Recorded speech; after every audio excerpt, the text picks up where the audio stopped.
Next we will discuss the properties of the elements group wise. सबसे पहले हम S block को discuss करेंगे।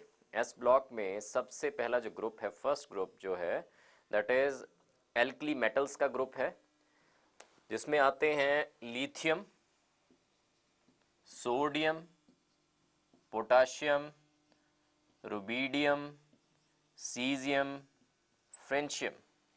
These are called alkali metals because इनके oxides जो हैं और साथ में जो इनके हाइड्रोक्साइड्स हैं they are alkaline, they are basic in nature, therefore they are called alkali metals. अब इनके हमने प्रॉपर्टीज डिस्कस करनी है। सबसे पहले वी हैव फिजिकल प्रॉपर्टीज, और फिजिकल प्रॉपर्टीज में फर्स्ट प्रॉपर्टी इज डेंसिटी। तो वैसे they are light metals. Light क्यों होते हैं? बिकॉज इनकी जो एटम्स की अरेंजमेंट है in the lattice that is close packing है वैसे, लेकिन एटॉमिक साइज काफ़ी ज़्यादा है, इसलिए इनकी डेंसिटी जो है बहुत कम होती है as compare to other elements in the periodic table. So because of their large atomic sizes, they are closely packed in the lattices, but because of the large sizes of the atoms, इनकी जो density होगी that will be quite less. They are called soft metals. Density जो है अगर हम group में देखें, as we move down the group lithium, sodium, potassium, rubidium, caesium, francium, नीचे को जब जाएंगे तो डेंसिटी इंक्रीज करती है। Density increases on moving down the group, because density क्या है? मास पर यूनिट वॉल्यूम। तो वैसे तो वॉल्यूम में भी इंक्रीज आ रहा है as we are moving down the group, लेकिन मास में जो इंक्रीज है वो ज्यादा होगा, वो डोमिनेट करेगा over the increase in the volume. So therefore densities increase down the group. Next physical property after density we have melting and the boiling points. Second is melting point and the boiling points.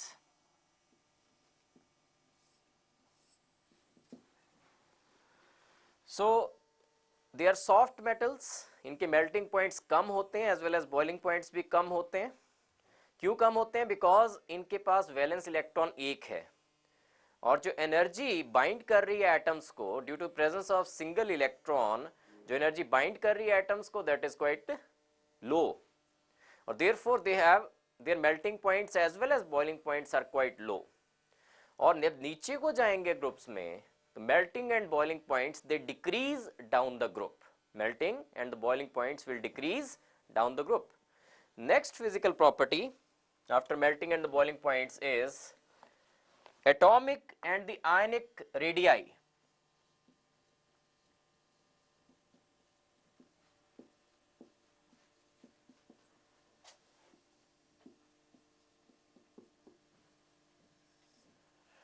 तो atomic and ionic radii इनके अपने respective periods में atomic sizes maximum है, और जब नीचे को जाते हैं हम ग्रुप में मूव करेंगे एल्कली मेटल्स में, तो नीचे को जब जाएंगे तो एटॉमिक साइजेस जो हैं वो इंक्रीज करते जाएंगे नीचे को, जो कि मैं ऑलरेडी आपको बता चुका हूं कि ग्रुप्स में जब नीचे को जा रहे हैं हम तो नंबर ऑफ शेल्स एक एक करके इंक्रीज हो रही हैं, और नंबर ऑफ शेल्स इंक्रीज करने की वजह से एटॉमिक साइज इंक्रीज कर रहा है।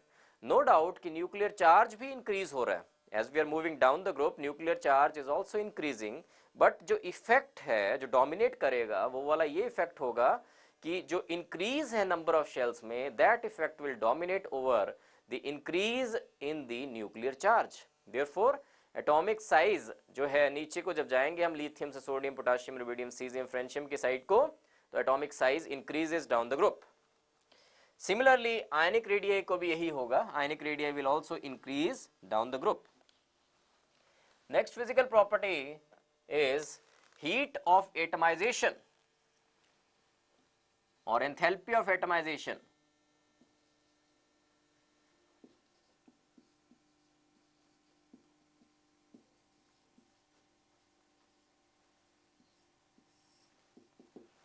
तो एंथैल्पी ऑफ एटमाइजेशन या हीट ऑफ एटमाइजेशन क्या है कि अगर आपने लैटिस को ब्रेक डाउन करना है, एटॉमिक फॉर्म में इनको लेके आना है, तो जितनी एनर्जी देनी पड़ेगी that is heat of atomisation. So their heat of atomisation जो है, एटमाइजेशन वाली जो हीट है दैट इज क्वाइट लो।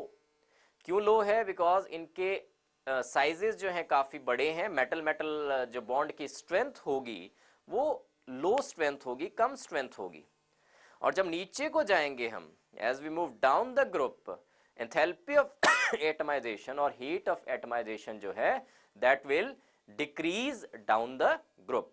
क्यों डिक्रीज करेगी? Because metal metal bond strength decrease करेगी जैसे जैसे हम नीचे जाएंगे। क्यों डिक्रीज करेगी? Because of the increase in the atomic size. जब हम नीचे को जा रहे हैं एटॉमिक साइज इंक्रीज कर रहा है, इसलिए heat of atomisation that will decrease down the group. Next physical property after heat of atomisation is ionization energy.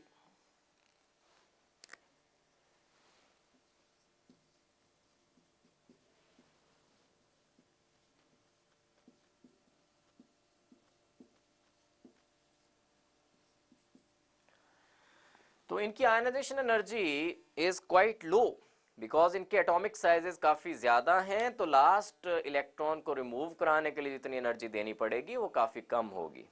But as we move down the group, ionization energy को क्या होना चाहिए इसमें? जब नीचे जा रहे हैं तो एटॉमिक साइजेस इंक्रीज कर रहे हैं, एटॉमिक साइज इंक्रीज कर रहा है as we are moving down the group, इसलिए इलेक्ट्रॉन को रिमूव कराना इजी होता जाएगा। As we move down the group electron remove कराना इजी होता जाएगा, इसलिए ionisation energy will decrease down the group. Next physical property after ionisation energy is their electropositive character. Electropositive character, they are electropositive in nature. Electropositive means they can lose electrons easily. Electropositive character, they can lose electrons easily because they have low ionization energy.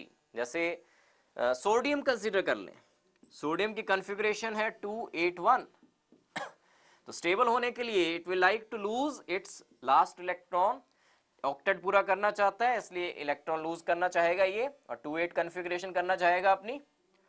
और क्योंकि size काफी बड़ा है तो ionization energy काफी कम है, इसलिए easily electron loose हो जाएगा and they have electropositive character, it will easily form Na positive. बाकी अगर जनरलाइज कर दें इसको तो all the alkali metals they form M positive ions. Uni positive हैं all the ions, single positive charge आएगा इन पे, एक इलेक्ट्रॉन लूज कर देंगे ये। So all of them are electropositive in nature. Next is hydration.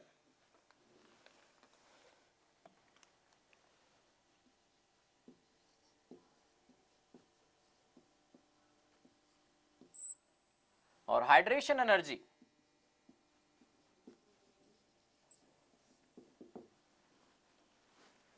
तो हाइड्रेशन एनर्जी देखिए डिपेंड करती है चार्ज टू साइज रेशियो। जिसका चार्ज टू साइज रेशियो काफी ज्यादा है वो हेवीली हाइड्रेटेड होगा। अब इसमें हम देखें जो इनके आयंस बन रहे हैं उसकी हाइड्रेशन होनी है सॉल्यूशन में जैसे लिथियम का लिथियम पॉजिटिव बनेगा, सोडियम पॉजिटिव, पोटाशियम, इतना देख लेते हैं। लिथियम पॉजिटिव का साइज ऐसे है, सोडियम का और बड़ा, इसका और बड़ा, चार्ज टू साइज रेशियो इसका सबसे ज्यादा होगा लिथियम का तो इसकी हाइड्रेशन मैक्सिमम होगी। हाइड्रेशन मींस H2 मॉलिक्यूल्स ऐसे को सराउंड कर लेंगे इसको ऑक्सीजन की साइड से, डेल्टा नेगेटिव चार्ज है ऑक्सीजन पे, यहां पे भी ऑक्सीजन पे डेल्टा नेगेटिव चार्ज है, तो ऐसे करके सराउंड कर लेंगे वाटर के मॉलिक्यूल। जब सराउंड करेंगे energy will be release, that is called hydration energy. अब हम बात कर रहे हैं कि हाइड्रेशन किसकी ज्यादा होगी। सबसे ज्यादा हाइड्रेशन जो होगी लिथियम पॉजिटिव की होगी। तो हाइड्रेटेड एल्कली आयंस का अगर साइज देखना हो, अगर सिंपल हम साइज बोलें कि लिथियम पॉजिटिव के बाद साइज जो है सोडियम पॉजिटिव का ज्यादा आ रहा है, उसके बाद के पॉजिटिव का ज्यादा आ रहा है, उससे नीचे साइज इंक्रीज होता जा रहा है। लेकिन हाइड्रेटेड की अगर बात करें, क्योंकि हाइड्रेशन लिथियम की सबसे ज्यादा है, लिथियम पॉजिटिव आयन की सबसे ज्यादा हाइड्रेशन है, इसलिए साइज जो होगा सॉल्यूशन में जब हाइड्रेशन हो चुकी होगी उसके बाद जो साइज होगा वो सबसे बड़ा साइज होगा लिथियम पॉजिटिव का, उसके बाद सोडियम पॉजिटिव का, उसके बाद पोटेशियम पॉजिटिव का। तो हाइड्रेटेड आयंस का अगर साइज देखें तो lithium positive greater than sodium positive, greater than potassium positive, rubidium positive and caesium positive, ये साइज होगा हाइड्रेटेड आयंस का। Lithium positive is hydrated to the maximum extent because of its large charge to size ratio. Next is, after this hydration, we have a reducing property.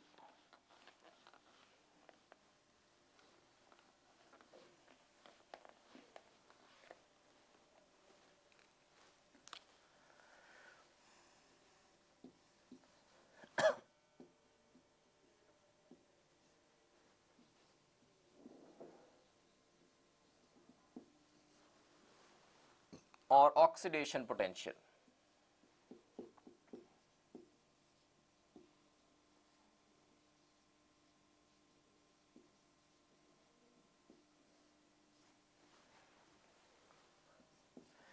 तो सबसे पहले आपको मैं ये बताना चाहूँगा कि रिड्यूसिंग एजेंट्स क्या होते हैं और ऑक्सीडाइजिंग एजेंट्स क्या होते हैं, लेकिन उससे भी पहले रिडक्शन क्या होती है और ऑक्सीडेशन क्या होती है।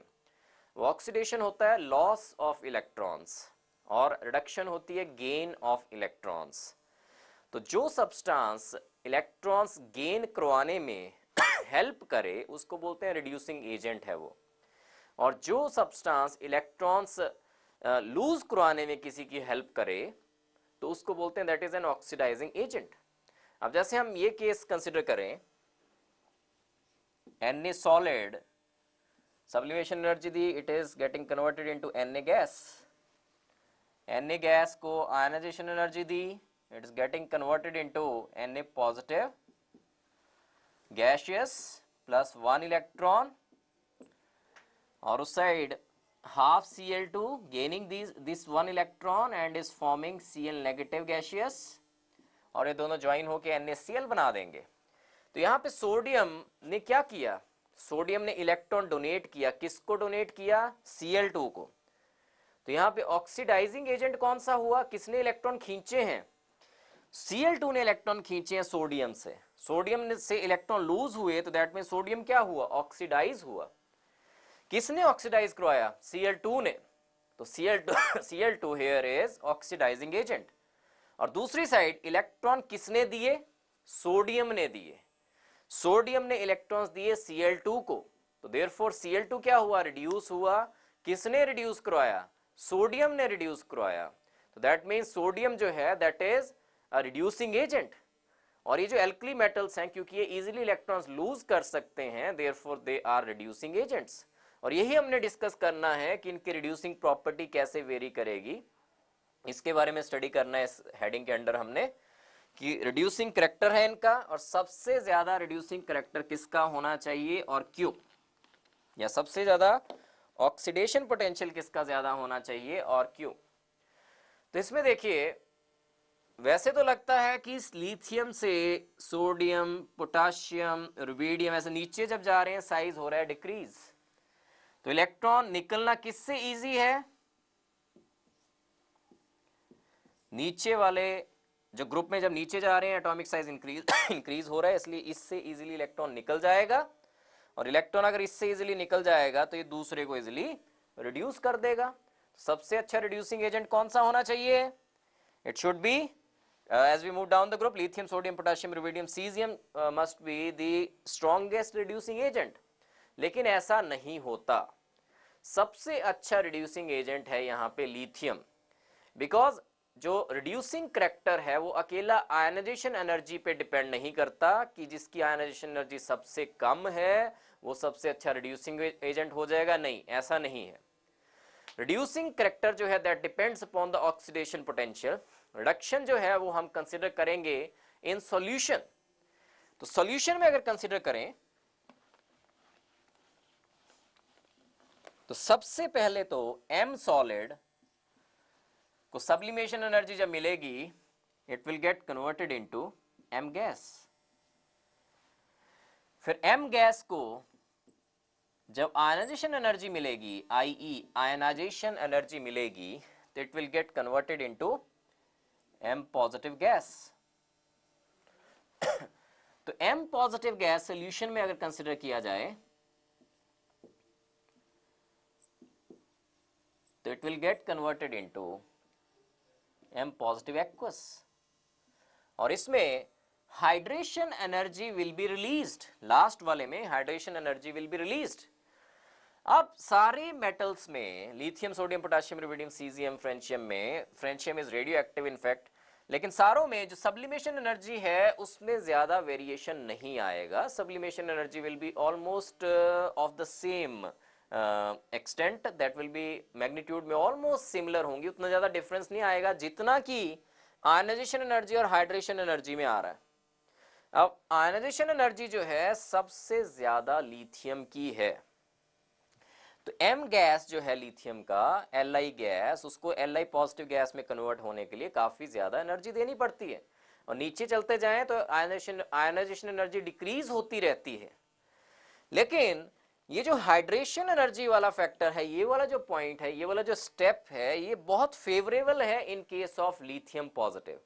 उसकी हाइड्रेशन इतनी ज्यादा होती है जब पानी में डालेंगे, सॉल्यूशन में डालेंगे, कि hydration energy evolved in case of lithium positive will compensate for the ionization energy जो ज्यादा देनी पड़ी थी in case of lithium. Hydration energy इतनी इवॉल्व होगी लिथियम के केस में कि उस केस में ये सारा कुछ होना, यहां से लिथियम सॉलिड से लिथियम गैस बनना, लिथियम गैस से लिथियम पॉजिटिव गैस बनना, लिथियम पॉजिटिव गैस का सॉल्यूशन में लिथियम पॉजिटिव एक्वस बनना, ये फेवरेबल हो जाएगा, because hydration energy evolved in case of lithium is very very large. तो इसलिए लिथियम सॉलिड का लिथियम पॉजिटिव एक्वस बनना बहुत इजीली हो पाएगा ये लिथियम के केस में, because of the large hydration energy evolved in case of lithium. So जो रिड्यूसिंग करेक्टर है इन सॉल्यूशन, रिड्यूसिंग करेक्टर हमने सॉल्यूशन में ही कंसिडर करना है, that will be maximum in case of lithium. सबसे अच्छा रिड्यूसिंग एजेंट जब पूछा जाएगा आपसे, तो you have to write it as lithium because of its high hydration energy. इसमें ये थर्ड जो स्टेप है वो बहुत फेवरेबल है, और ये कंपनसेट कर लेगा, क्या चीज कंपनसेट कर लेगा, जो हाई आयनाइजेशन एनर्जी देनी पड़ रही थी इन केस ऑफ लिथियम, उसको कंपनसेट कर देगा उसकी hydration energy. Therefore the best reducing agent in all the alkali metals is lithium.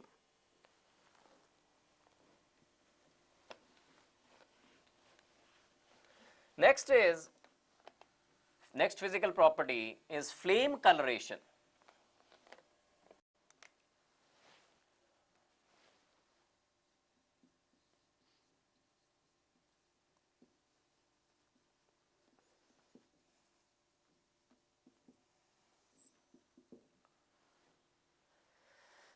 तो जितने भी अल्कली मेटल्स हैं, इनको अगर बंसन बर्नर की फ्लेम में रखा जाए तो ये कलर इंपार्ट करते हैं उस फ्लेम को।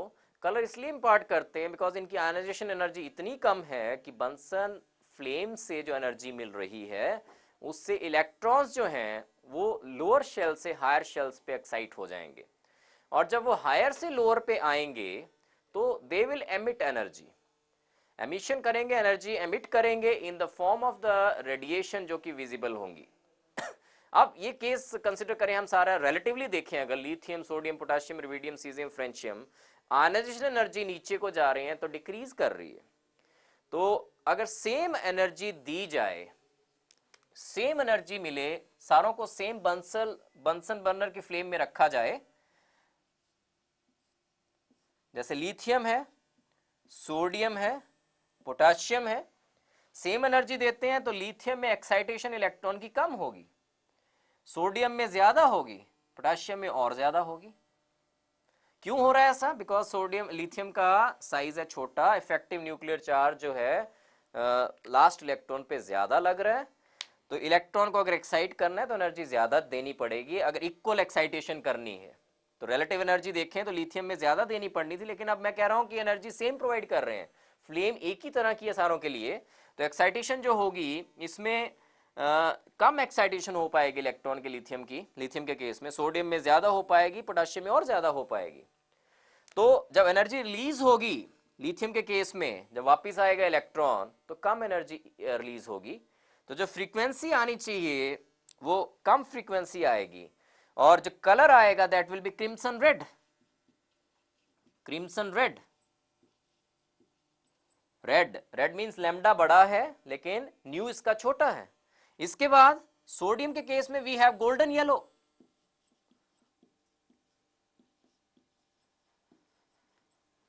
तो रेड का लैम्डा बड़ा है, न्यू छोटा है, फ्रीक्वेंसी छोटी है, इसकी फ्रीक्वेंसी ज्यादा है बिकॉज एनर्जी गैप भी ज्यादा है। तो ये चीजें आपको पता होनी चाहिए थोड़ा सा कंसेप्चुअल क्वेश्चंस में कि कलर में क्यों चेंज आ रहा है, यहां रेड क्यों है, यहां येलो क्यों है। रेड की फ्रीक्वेंसी है कम या लैम्डा है ज्यादा, फ्रीक्वेंसी पे आए, फ्रीक्वेंसी है कम, इसकी फ्रीक्वेंसी है ज्यादा येलो की, गोल्डन येलो की। अब क्यों हो रहा है ऐसा, बिकॉज लिथियम है छोटा साइज में, इसमें इलेक्ट्रॉन अगर एक्साइट करना है, आपने सेम एनर्जी दे दी, मान लीजिए लिथियम सोडियम पोटेशियम को सारों को सेम फ्लेम में डाले गए, तो इसमें एक्साइटेशन जो होगी कम होगी इलेक्ट्रॉन की फॉर द सेम एनर्जी, इसमें एक्साइटेशन ज्यादा होगी, इसमें और ज्यादा होगी। तो नेचुरल है जब वापस आएगा इलेक्ट्रॉन तो एनर्जी एमिट करेगा, तो energy emitted will be less, therefore frequency should be less, इसमें frequency should be large of the colour जो एमिशन हो रही है, इसमें frequency of the colour should be और भी ज्यादा। तो इसलिए इसमें वी हैव क्रिम्सन रेड, इसमें we have golden yellow colour. तो पहली बात तो ये है कि all the alkali metals they impart colour to the flame, अगर उनको डाला जाए फ्लेम में तो they will impart characteristic colour to the flame. और कलर क्यों इम्पार्ट कर रहे हैं, बिकॉज इनके इलेक्ट्रॉन्स एक्साइट हो सकते हैं। बंसन बर्नर्स फ्लेम से जो एनर्जी मिल रही है that is also capable of exciting the electrons of the alkali metals, because alkali metals की आयनाइजेशन एनर्जी बहुत कम होती है, फ्लेम से भी जो एनर्जी मिल रही है उससे भी एक्साइटेशन हो पा रही है, इसलिए इलेक्ट्रॉन एक्साइट हो जाएंगे और जब वापस आएंगे वो ग्राउंड स्टेट्स पे they will emit radiations, they will emit energy which will fall in the visible region. Next is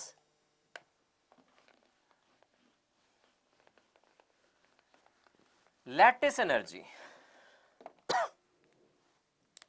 Next physical property is lattice energy.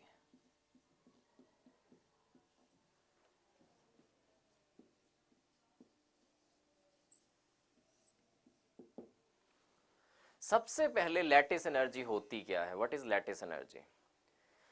तो लैटिस एनर्जी होती है कि जब एक मोल बने क्रिस्टलाइन लैटिस का from its constituent gaseous ions, the amount of energy released is known as lattice energy. For example mx solid बन रहा है, इसका एक मोल बन रहा है क्रिस्टलाइन लैटिस का from its constituent gaseous ions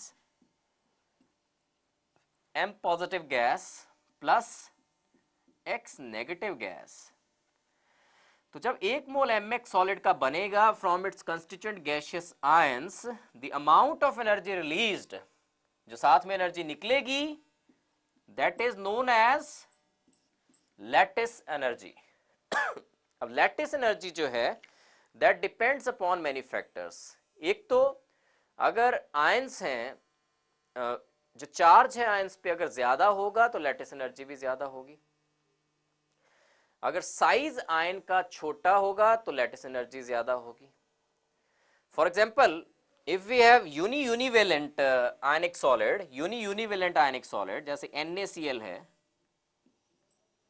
और एक तरफ है हमारे पास calcium chloride, unidivalent ionic solid, calcium 2 positive है इसमें, यहाँ पे Na सिंगल पॉजिटिव है, Cl तो बराबर है दोनों में, तो लैटिस एनर्जी किसकी ज्यादा होनी चाहिए, कैल्शियम क्लोराइड की। और अगर हम डाइवेलेंट ले लें, डाइवेलेंट में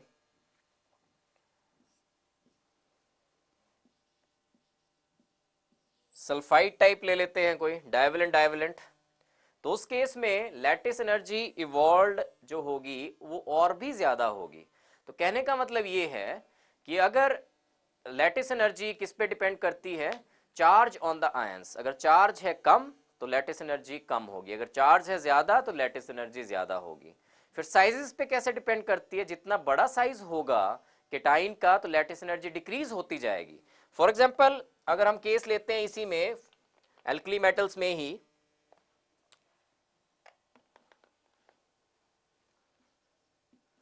lithium fluoride, sodium fluoride, then we have Kf, then we have rubidium fluoride, तो फ्लोराइड्स तो सेम है सारों में, लेकिन जो डिफरेंस पड़ रहा है वो यहाँ पे आ रहा है, लिथियम पॉजिटिव छोटा है, Na पॉजिटिव बड़ा हो गया, K पॉजिटिव और बड़ा हो गया, रुबिडियम पॉजिटिव और बड़ा हो गया। तो as the size of the cation is increasing, lattice energy जो होगी इस केस में क्या होती जाएगी, नीचे को डिक्रीज होती जाएगी।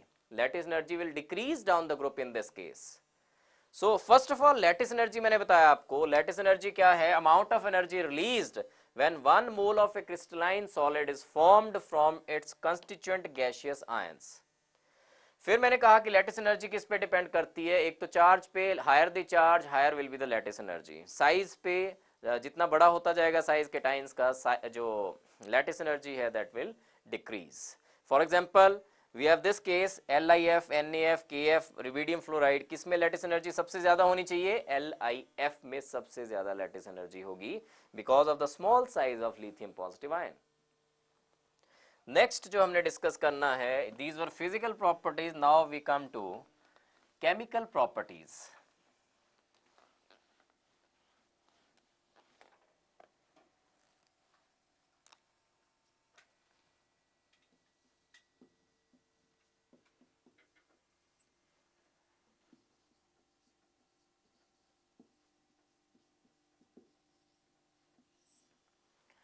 केमिकल प्रॉपर्टीज में सबसे पहले their relative reactivity. Relative reactivity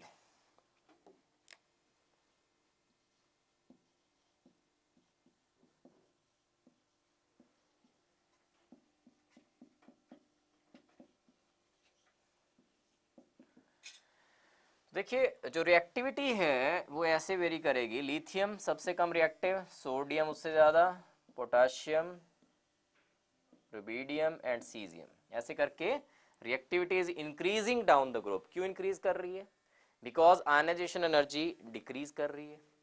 तो सबसे इजीली इलेक्ट्रॉन इसमें से निकल जाएगा, सीजियम में से, बिकॉज इसका साइज बड़ा है, तो जितने इजीली इलेक्ट्रॉन निकल जाएगा उतना ज्यादा रिएक्टिव होगा ये। तो रिएक्टिविटी जो है वो ऐसे वेरी करती है, लिथियम इज लीस्ट रिएक्टिव, उसके बाद सोडियम, उसके बाद पोटाशियम, उसके बाद रुबिडियम, उसके बाद caesium. Next is action of air.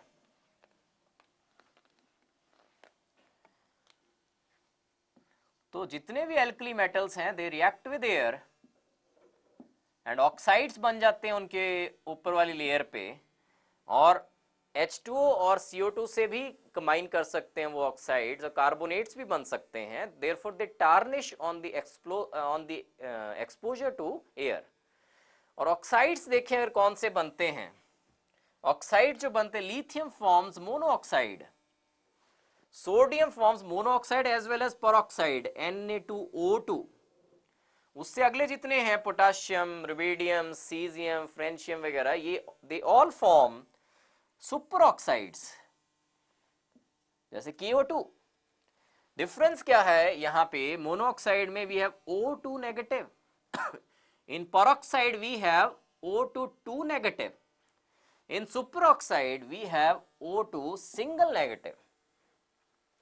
अब इसमें इलेक्ट्रॉन डेंसिटी मैक्सिमम किस में है, मोनोऑक्साइड में। उसके बाद यहाँ पे एक ऑक्सीजन पे 2 इलेक्ट्रॉन्स हैं, देखिए यहाँ पे 2 ऑक्सीजन पे 2 इलेक्ट्रॉन्स हैं, यहाँ पे 2 ऑक्सीजन पे 1 इलेक्ट्रॉन है। तो इलेक्ट्रॉन डेंसिटी मैक्सिमम किस में है, मोनोऑक्साइड में। लिथियम ने मोनोऑक्साइड क्यों बनाया, बिकॉज लिथियम के पास अपने आप देखें तो लिथियम, सोडियम, पोटाशियम ऐसे करके देखें, single positive single positive single positive, positive charge density किसमें मैक्सिमम है, लिथियम में। तो अगर इसमें पॉजिटिव चार्ज डेंसिटी मैक्सिमम है लिथियम के केस में, तो इसको सेटिस्फाई करने के लिए we should have an oxygen जिस पे इलेक्ट्रॉन डेंसिटी सबसे ज्यादा हो या बहुत ज्यादा हो। तो इसलिए lithium will form monoxide. Monoxide इसलिए बना रहा है बिकॉज मोनोऑक्साइड के केस में O के ऊपर we have 2 negative charges, 2 negative charge, highly electron density बहुत ज्यादा है इसमें इलेक्ट्रॉन्स की, तो इसको सेटिस्फाई करेगा एक ऐसा केटायन जिसपे पॉजिटिव चार्ज डेंसिटी भी ज्यादा हो। तो इसलिए लिथियम फॉर्म्स मोनोऑक्साइड। और उसके बाद सोडियम फॉर्म्स पर ऑक्साइड, बिकॉज यहाँ पे 2 ऑक्सीजन के ऊपर 2 नेगेटिव चार्जेस हैं, तो इलेक्ट्रॉन डेंसिटी थोड़ा डिक्रीज कर गई है। तो सिमिलरली इसको सेटिस्फाई करने के लिए we should have a cation जिसपे पॉजिटिव चार्ज डेंसिटी थोड़ा लिथियम से कम हो। तो पोटाशियम में as compare to lithium positive charge density कम है। इसके बाद all of the lithium metals जो हैं दे फॉर्म सुपर ऑक्साइड्स, वहां पे इलेक्ट्रॉन डेंसिटी जो है देखिए और भी कम है, 2 ऑक्सीजन पे सिंगल नेगेटिव चार्ज, तो इलेक्ट्रॉन डेंसिटी और ज्यादा डिक्रीज कर गई है। तो इसको सेटिस्फाई करने के लिए वी शुड हैव केटायन जिन पे पॉजिटिव चार्ज डेंसिटी और भी ज्यादा कम हो। तो दिस इज क्वाइट इंपॉर्टेंट कि लिथियम फॉर्म्स मोनोऑक्साइड, सोडियम जो है परऑक्साइड भी परऑक्साइड बनाने के चांसेस ज्यादा है, लेकिन मोनोऑक्साइड भी बना सकता है, लेकिन इससे नीचे वाले जितने भी हैं they form super oxides only.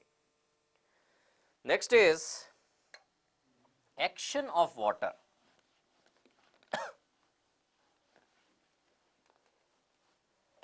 Action of water. So all the alkali metals they react with water to form hydroxides along with evolution of hydroxide बनाएगा MOH एंड साथ में हाइड्रोजन इवॉल्व होगी, there is evolution of hydrogen.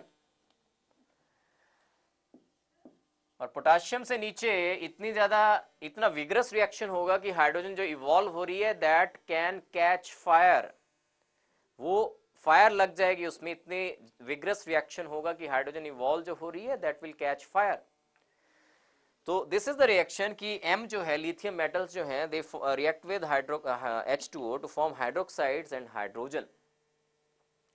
ये जितने भी alkali metals हैं they can react with alcohol also, C2H5OH जैसे। For example lithium का reaction it will form C2H5OLi along with evolution of hydrogen. So this was action of water, and then we have after this reaction with NH3 gas.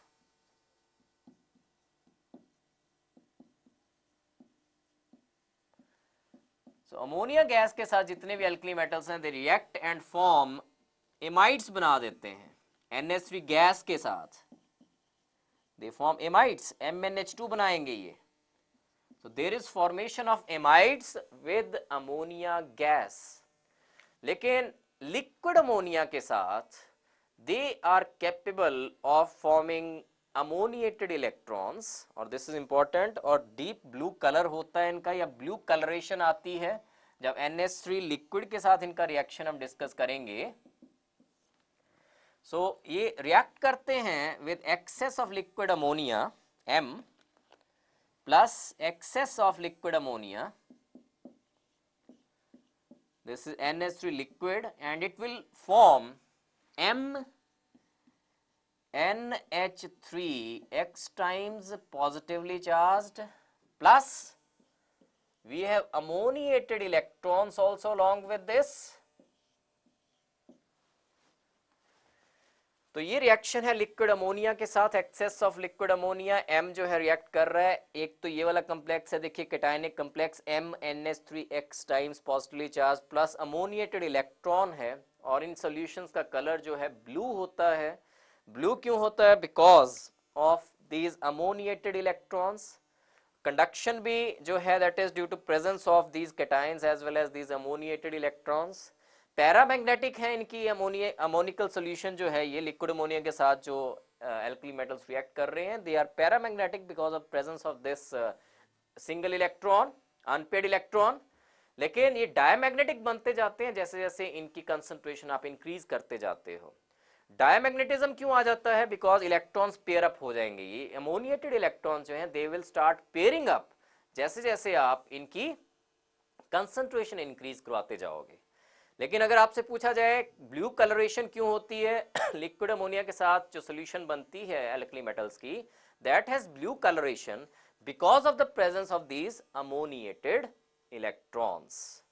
So this was the physical and the chemical properties of alkali metals.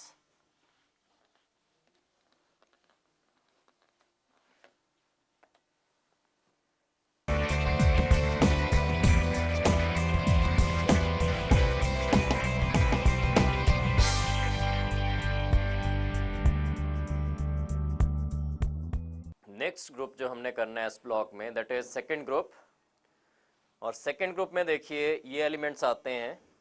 We have second group starting from beryllium, magnesium, calcium, strontium, barium and radium. All these elements are called alkaline earth metals. These are alkaline earth metals: beryllium, magnesium, calcium, strontium, barium, radium. Radium is radioactive in these. तो इसकी हमने सबसे पहले physical properties करनी है, और physical properties में we have metallic bonding. First physical property which we have to do is metallic bonding. अब जितने भी ये एल्केलाइन अर्थ मेटल्स हैं, beryllium, magnesium, calcium, strontium, barium, radium, these all have two electrons. दो valence electron है सारों के पास. So number of valence electron per atom इनमें ज्यादा है as compare to alkali metals. Alkali में कितने इलेक्ट्रॉन्स थे? एक वैलेंस इलेक्ट्रॉन था per atom. But all of these elements, beryllium, magnesium, calcium, strontium, barium, radium, they have two valence electrons per atom. Therefore अगर क्योंकि वैलेंस इलेक्ट्रॉन्स पर एटम ज्यादा हैं तो मेटालिक बॉन्ड्स की स्ट्रेंथ इन एलिमेंट्स में ज्यादा स्ट्रांग होगी. So they have stronger metallic bonds as compare to alkali metals. Next physical property which we have to do is hardness.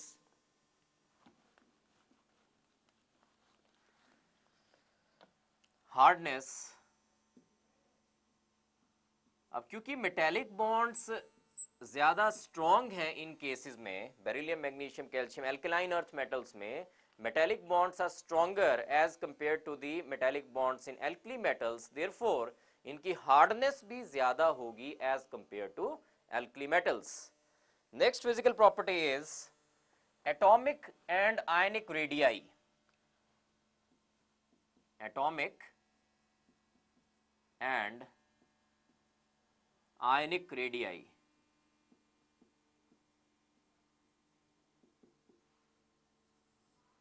As compare to alkali metals, respective periods में बात करें तो मैंने आपको बताया था कि जब पीरियड्स में आप लेफ्ट टू राइट जाते हो तो नंबर ऑफ शेल्स तो रहती हैं सेम, लेकिन जो न्यूक्लियर चार्ज है that nuclear charge increases as we move from left to right. Therefore left to right जाएंगे तो एटॉमिक साइज जो है डिक्रीज करेगा. देयरफॉर एल्केलाइन अर्थ मेटल्स जो हैं उनका जो एटॉमिक साइज होगा या आयनिक रेडियाई का जो साइज होगा that will be less as compared to alkali metals, because आप left to right आ रहे हैं. और मैं इसमें जो बात कर रहा हूँ रिस्पेक्टिव पीरियड्स में बात कर रहा हूँ कि जो एल्कली मेटल है, जैसे यहाँ पे देखिए आप चार्ट में लिथियम और बेरिलियम इनको कंपेयर किया जाए, सोडियम और मैग्नीशियम इनको कंपेयर किया जाए, पोटाशियम और कैल्शियम को कंपेयर किया जाए, तो जैसे आप लेफ्ट टू राइट जा रहे हो न्यूक्लियर चार्ज इंक्रीज हो रहा है न्यूक्लियर चार्ज इंक्रीज हो रहा है, और इसलिए एटॉमिक साइज जो होगा वो डिक्रीज होता जाएगा as we move from left to right in a respective period. But as far as atomic size is concerned in the group, जब नीचे को जाएंगे तो एटॉमिक साइज इंक्रीज करेगा as we move down the group, because जैसे जैसे आप एक पीरियड आगे मूव कर रहे हो इन अ रिस्पेक्टिव ग्रुप तो नंबर ऑफ शेल्स इंक्रीज करती जा रही हैं जैसे जैसे आप नीचे जा रहे हो. तो नंबर ऑफ शेल्स इंक्रीज कर रही हैं, इसलिए एटॉमिक साइज इंक्रीज करेगा. नो डाउट कि न्यूक्लियर चार्ज भी इंक्रीज कर रहा है, लेकिन न्यूक्लियर चार्ज में जो इंक्रीज आ रहा है वो वाला फैक्टर डोमिनेट नहीं कर पाएगा. फैक्टर कौन सा डोमिनेट करेगा? जो न्यूक्लियर जो शेल्स का साइज इंक्रीज हो रहा है या नंबर ऑफ शेल्स जो इंक्रीज हो रही हैं वो वाला फैक्टर डोमिनेट करेगा over the factor that is increase in the nuclear charge. So therefore जैसे नीचे जाएंगे आप इस ग्रुप में तो एटॉमिक साइज इंक्रीज करेगा as we move down the group. Next physical property is ionization energy.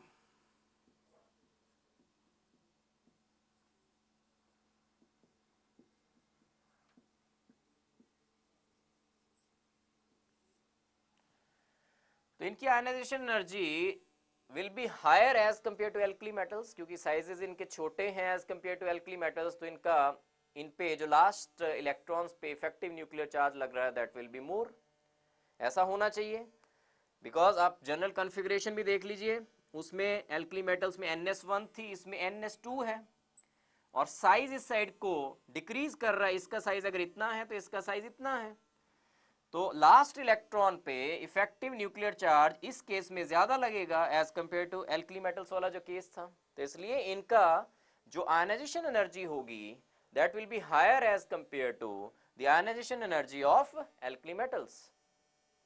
As we move down the group, जब नीचे जाएंगे तब क्या होगा, as we move down the group atomic size increase कर रहा है as we are moving down the group.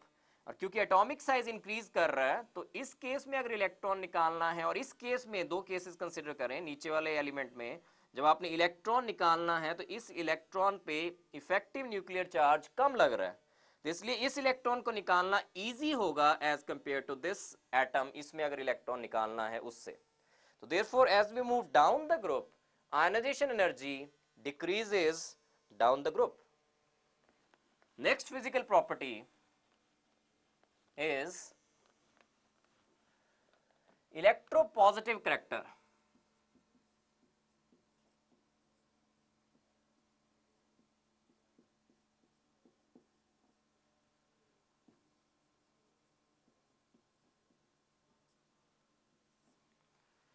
all these elements they are electropositive। electropositive इसलिए हैं because they are capable of donating या they are capable of forming M2 positive cation, साथ में 2 electron lose कर देंगे ये।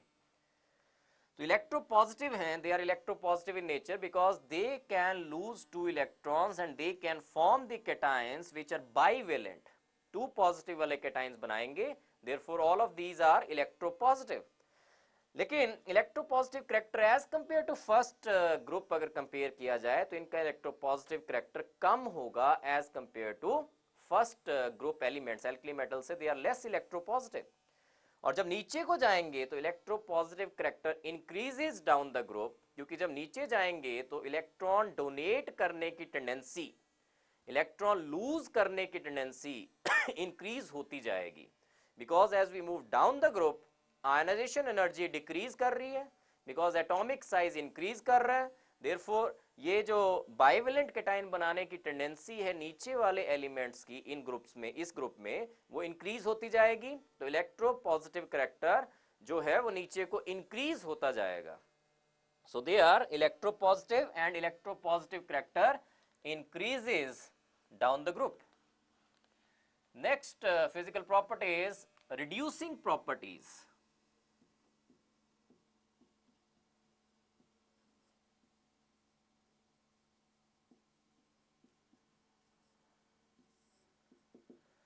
तो दे आर रिड्यूसिंग एजेंट्स।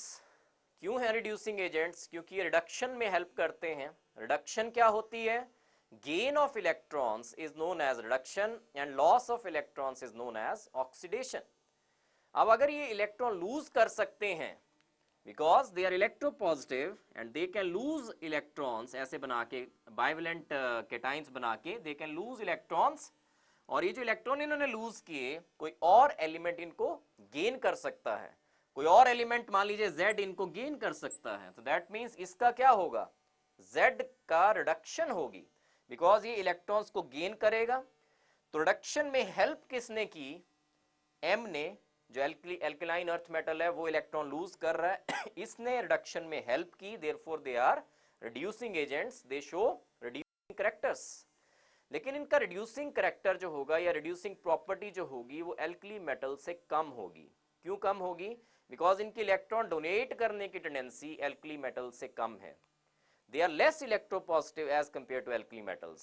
लेकिन जब नीचे जाएंगे, as we move down the group, atomic size हो रहा है इंक्रीज, आयनाइजेशन एनर्जी हो रही है डिक्रीज, इलेक्ट्रॉन डोनेट करने की टेंडेंसी हो जाएगी increase, therefore reducing character will increase down the group. Next physical property after this is flame colouration.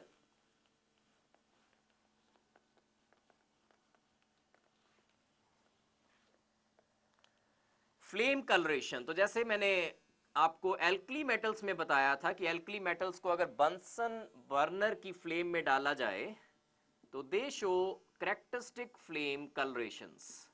Similarly ये जो हैं alkaline earth metals, they also show characteristic flame colorations in the flame of the Bunsen burner.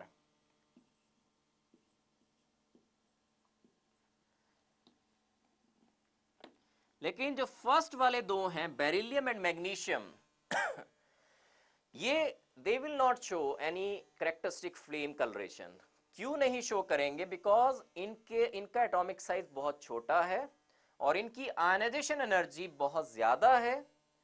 Ionization energy इतनी है कि जो flame है उसके पास इतनी एनर्जी नहीं होगी. बंसन बर्नर की जो फ्लेम है उसके पास इतनी एनर्जी नहीं है कि इसके इलेक्ट्रॉन्स को लूज करवा सके.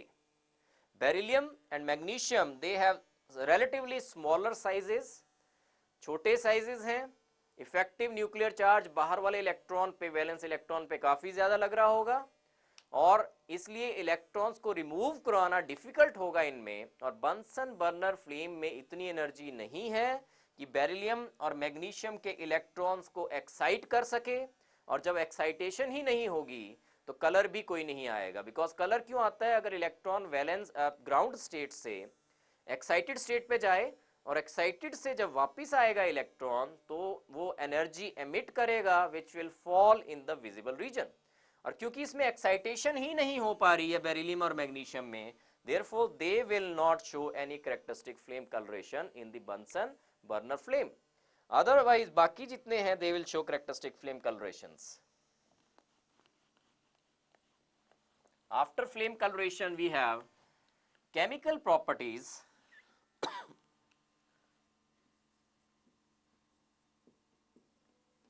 And in chemical properties, first property which we will discuss is action of oxygen and water.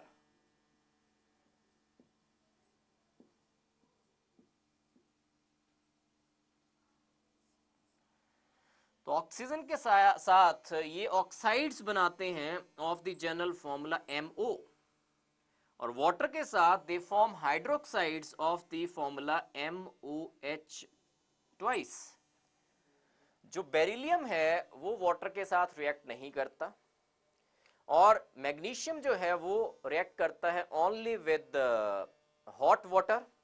और इसके बाद वाले जो alkaline earth metals and they react with the water, cold water also, but the reaction is not that much vigorous. उतना ज़्यादा vigorous reaction नहीं होगा जितना कि alkali metals का था.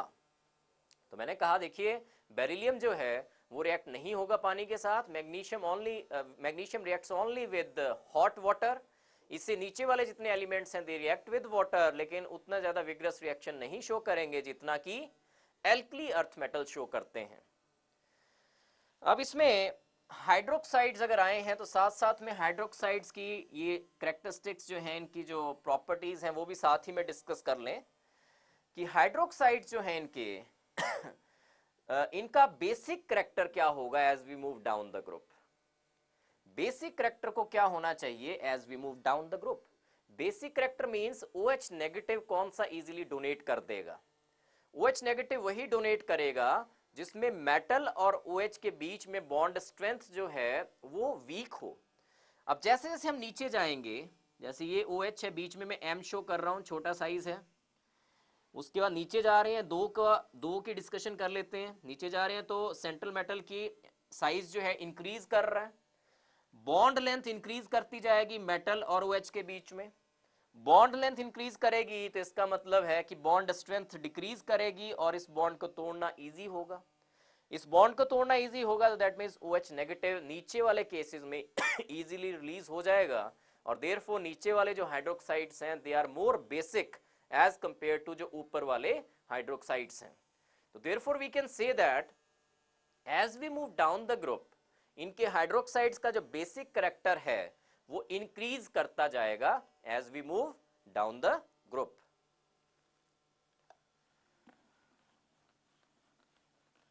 Next is action with hydrogen.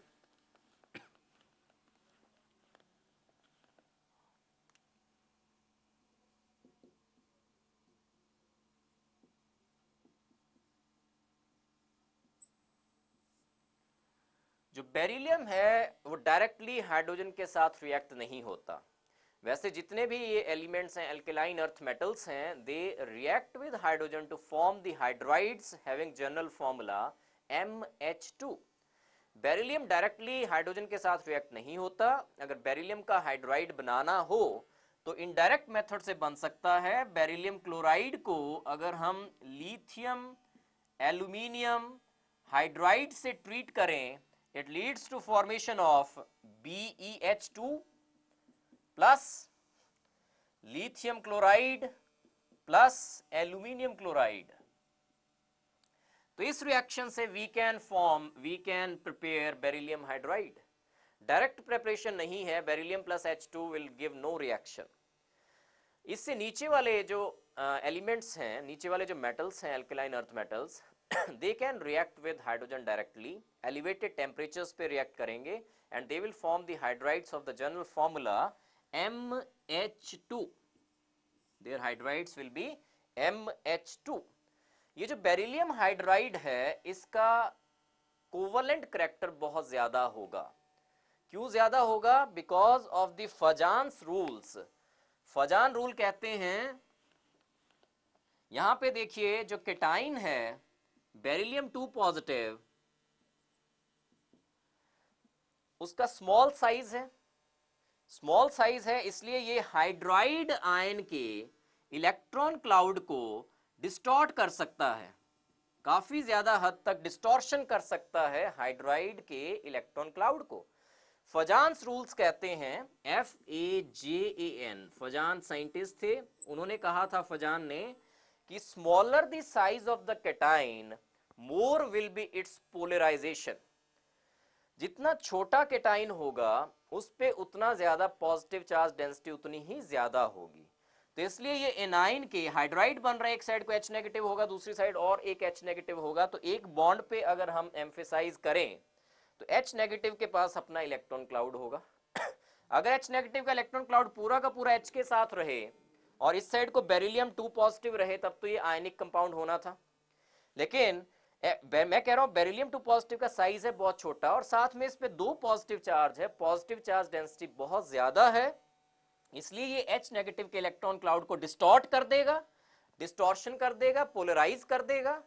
Polarise करने का मतलब है कि इलेक्ट्रॉन क्लाउड बीच में आ जाएगा, बेरिलियम 2 पॉजिटिव और H नेगेटिव के बीच में कहीं पे आ जाएगा, तो दैट मींस ये 2 पॉजिटिव थोड़ा सा डिस्पर्स हो जाएगा, वहां से H नेगेटिव भी थोड़ा सा गायब हो जाएगा। तो इलेक्ट्रॉन क्लाउड अगर बीच में आ गया तो that is sort of sharing of electrons between the two atoms. तो एक तरह से शेयरिंग हो जाएगी अब। तो बेरिलियम हाइड्राइड जो है that is covalent in nature, उसका कोवलेंट करैक्टर ज्यादा होगा as compare to ionic character, because of the very strong polarization power of Be2 positive ion. Next is action with halogens.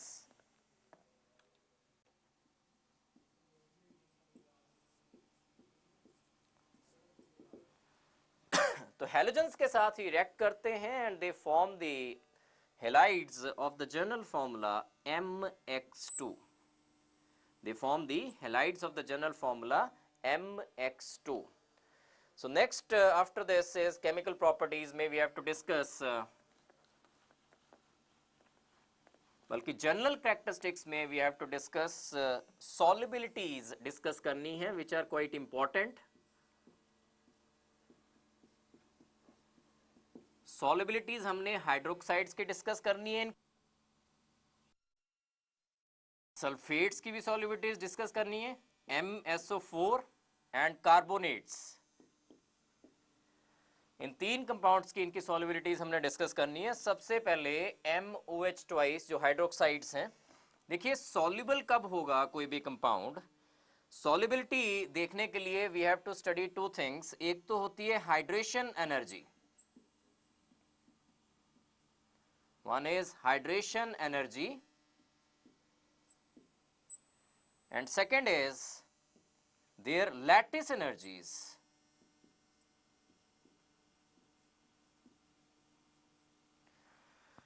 कोई भी कंपाउंड सॉल्युबल तब होता है जब उसकी हाइड्रेशन एनर्जी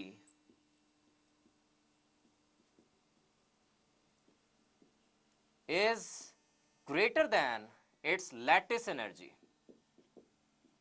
हाइड्रेशन एनर्जी अगर बड़ी हो as compare to lattice energy then the compound is soluble, और अगर hydration energy is less than lattice energy then compound is not soluble. अब इसमें देखिए मैं कह रहा हूं कि हाइड्रेशन एनर्जी, इसमें हाइड्रोक्साइड जो है इनकी सॉल्युबिलिटीज जो हैं they increase down the group. Solubilities of hydroxides they increase down the group. इसका रीजन ये है कि जैसे जैसे हम नीचे मूव करते हैं तो इनकी लैटिस एनर्जीज जो हैं वो डिक्रीज करती जाती हैं. लैटिस एनर्जीज जो हैं they keep on decreasing as we move down the group. Hydration energy में भी डिफरेंस आएगा लेकिन उतना ज्यादा डिक्रीज नहीं आएगा हाइड्रेशन एनर्जी में जितना कि डिक्रीज आ रहा है लैटिस एनर्जी में. देखिए हाइड्रोक्साइड्स में लैटिस एनर्जी नीचे जाने पे डिक्रीज क्यों करेंगी? लैटिस एनर्जी नीचे जाने पे इसलिए डिक्रीज करेंगी बिकॉज आप एम्फेसिस दीजिए MOH बॉन्ड पे, ये M है बीच वाला, और जैसे जैसे नीचे जा रहे हैं तो साइज जो है सेंट्रल एटम का क्या होता जा रहा है? इंक्रीज होता जा रहा है. सेंट्रल एटम का साइज इंक्रीज होता जा रहा है, जो बॉन्ड लेंथ है इंक्रीज होती जा रही है, बॉन्ड स्ट्रेंथ जो है डिक्रीज होती जा रही है. देयरफॉर लैटिस एनर्जी क्या होगी नीचे जाएंगे? जब लैटिस एनर्जी डिक्रीज होती जाएगी जैसे जैसे हम नीचे जाएंगे.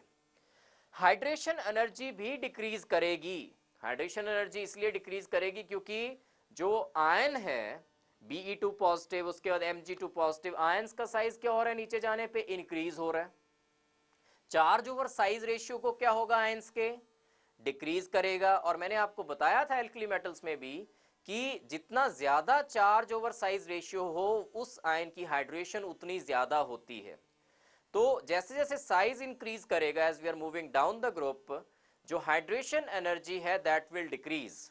तो हाइड्रेशन एनर्जी भी डिक्रीज कर रही है, लैटिस एनर्जी भी डिक्रीज कर रही है, लेकिन decrease in lattice energy will be more as compare to decrease in the hydration energy. Therefore जैसे जैसे नीचे जाएंगे इनकी सॉल्युबिलिटीज जो हैं वो इंक्रीज होती जाएंगी बिकॉज हाइड्रेशन एनर्जी और लैटिस एनर्जी में जो गैप है वो ज्यादा होता जाएगा जैसे जैसे हम नीचे जाएंगे. तो देयरफॉर हाइड्रोक्साइड्स की solubility increases down the group. अब बात करें सल्फेट्स की.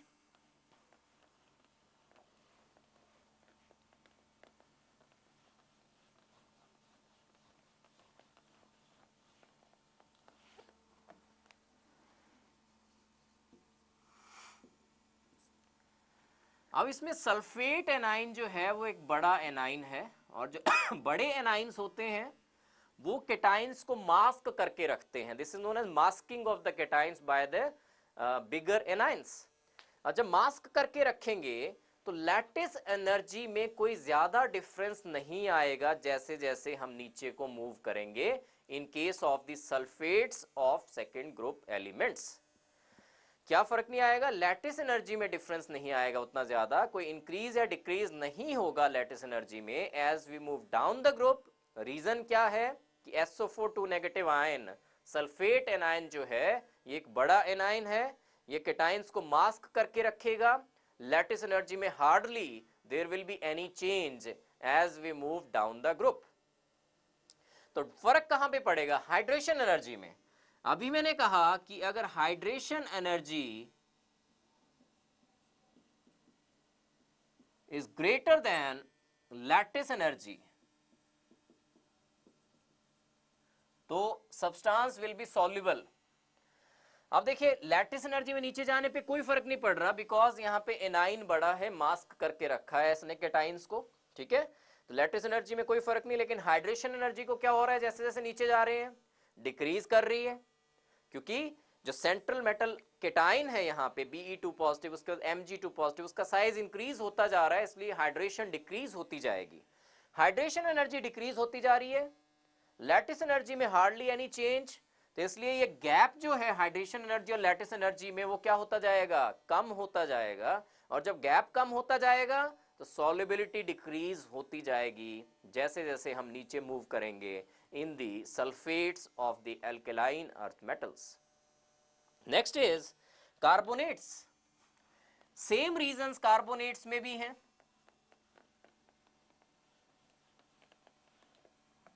सॉल्युबिलिटी जो है कार्बोनेट्स की वो भी ऐसे ही वेरी करेंगी। CO3 नेगेटिव जो एनाइन है, ये एक बड़ा एनाइन है, ये कैटाइंस को मास्क करके रखेगा, मास्किंग ऑफ द कैटाइंस रहेगी इसमें, और लैटिस एनर्जी में कोई फर्क नहीं पड़ेगा जैसे जैसे हम नीचे मूव करेंगे। लेकिन जो हाइड्रेशन एनर्जी है that will decrease down the group, इसलिए हाइड्रेशन एनर्जी और लैटिस एनर्जी में जो गैप है कम होता जाएगा। हाँ, ये बात बिल्कुल सही है कि hydration energy will be greater than lattice energy, लेकिन जैसे जैसे नीचे जा रहे हैं हाइड्रेशन एनर्जी कम होती जा रही है, तो गैप जो है हाइड्रेशन एनर्जी और लैटिस एनर्जी में कम होता जाएगा, इसलिए solubility of the carbonates also will decrease down the group. तो आपको याद रखना है कि हाइड्रोक्साइड जो है इनकी solubility increases down the group, और जो कार्बोनेट्स हैं इनके या सल्फेट्स जो हैं इनके, उनकी सॉल्युबिलिटी जो है that will decrease down the group. This was alkaline earth metals, second group, and after this we have 13th group. We have 13th group P block elements हैं, और इसमें देखिए P block elements में ये सारे जो हैं P block elements हैं, these are P block elements। अब इनको P ब्लॉक एलिमेंट्स में क्यों कहा जाता है, ये मैं पहले भी आपको जर्नल जो बताया था उसमें बताया था कि P ब्लॉक एलिमेंट्स में लास्ट इलेक्ट्रॉन जो होगा that will enter in the P orbitals of the valence shell. और P ब्लॉक एलिमेंट्स में सबसे पहला ग्रुप जो हमने स्टडी करना है that is boron family. 13th group है ये वाला, boron, aluminium, gallium, indium and thallium। First is boron, aluminium, gallium, indium and thallium। अब इसका सबसे पहले we will study the physical properties, और physical properties में सबसे पहले we have ionization energies। इसमें कुछ exceptions हैं ionization energies में।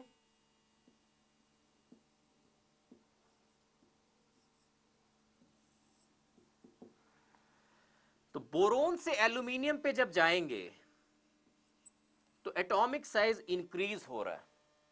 बोरोन से एल्यूमिनियम पे जाने पे एटॉमिक साइज क्या हो रहा है, इंक्रीज हो रहा है। तो लास्ट इलेक्ट्रॉन पे जो न्यूक्लियर चार्ज लगेगा, इफेक्टिव न्यूक्लियर चार्ज लगेगा, वो कम लगेगा। इसलिए आयनाइजेशन एनर्जी डिक्रीज करेगी as we move from boron to aluminium. Ionisation energy decrease करेगी as we move from boron to aluminium.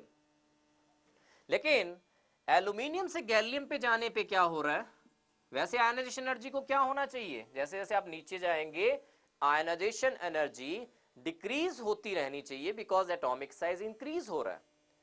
लेकिन यहां पे एनॉमली है, एक्सेप्शन है कि एल्यूमिनियम से जब गैलियम में जा रहे हैं, गैलियम में जो इलेक्ट्रॉन्स हैं इंटरवीनिंग शेल्स में, लास्ट शेल से पहली वाली जो शेल्स होती हैं उनको बोलते हैं इंटरवीनिंग शेल्स। इंटरवीनिंग शेल्स में गैलियम के केस में इलेक्ट्रॉन जो आ रहे हैं वो आ रहे हैं D10 electrons, 3D10। D10 electrons जो हैं, d ऑर्बिटल्स में जो इलेक्ट्रॉन्स हैं, उनका शील्डिंग इफेक्ट जो होगा, न्यूक्लियस से जो स्क्रीनिंग देंगे ये बाहर वाले इलेक्ट्रॉन्स को, that will B quite poor. और क्योंकि पुअर शील्डिंग इफेक्ट है d ऑर्बिटल इलेक्ट्रॉन्स का, तो इफेक्टिव न्यूक्लियर चार्ज जो है वो इंक्रीज हो रहा है जैसे जैसे आप एल्यूमिनियम से गैलियम की साइड को मूव कर रहे हो। लेकिन साथ साथ में शेल्स भी तो इंक्रीज हुई हैं, तो एक ये दोनों इफेक्ट जो है एक दूसरे को न्यूट्रलाइज कर देंगे, और एल्यूमिनियम से गैलियम पे जाने पे आयनाइजेशन एनर्जी में there will be hardly any change. एक बार फिर से सुनिए, वैसे क्या होना चाहिए था कि जैसे जैसे नीचे जाते हैं हम बोरोन से एल्यूमिनियम, एल्यूमिनियम से गैलियम तो एटॉमिक साइजेस इंक्रीज होने चाहिए, आयनाइजेशन एनर्जीज डिक्रीज होनी चाहिए। बोरोन से एल्यूमिनियम पे जाने पे आयनाइजेशन एनर्जी डिक्रीज करेगी क्योंकि एटॉमिक साइज इंक्रीज किया है। लेकिन एल्यूमिनियम से गैलियम पे जाने पे जो आयनाइजेशन एनर्जी है that will be almost similar.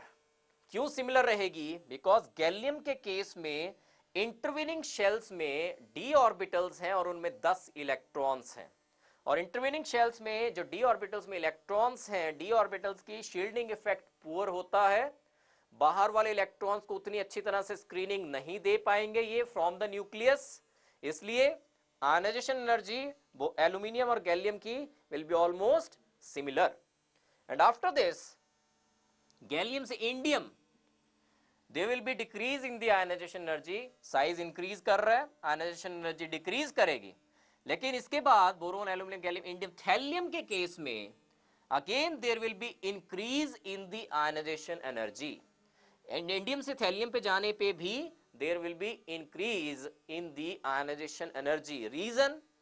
Reason इसका ये है कि थैलियम के केस में अब f ऑर्बिटल्स भी फिल हो गए हैं, इंटरवेनिंग शेल्स के f orbitals have also been filled, और f ऑर्बिटल्स में 14 इलेक्ट्रॉन है, इनका पुअर शील्डिंग इफेक्ट होगा और लास्ट वाले इलेक्ट्रॉन्स पे इफेक्टिव न्यूक्लियर चार्ज इंक्रीज कर जाएगा।